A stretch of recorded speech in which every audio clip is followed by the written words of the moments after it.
অবৈধ চট্টগ্রামে যে কমিটিটা আছে সেই কমিটিটার পদত্যাগ। দ্বিতীয় দাবি হচ্ছে চট্টগ্রামের ব্যবসায়ীরা যারা এখানে সদস্যপদ পেত না তাদেরকে সহজীকরণ করে আমরা এখানে সদস্যপদ দেওয়া।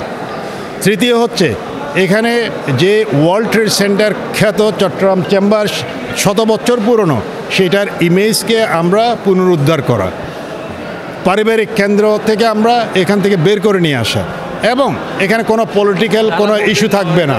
যারা ভোট প্রকৃত ব্যবসায়ী এবং যারা ভোট করছে এখানে সেই ভোটগুলি এখানে সব সঠিক না, সেগুলিকে আমরা স্ক্রুটিনি করে সেখান থেকে যেটা ভালো থাকবে ডকুমেন্টারি ঠিক থাকবে সেটা থাকবে, আরগুলিকে আমরা বাতিল করার জন্য বলবো।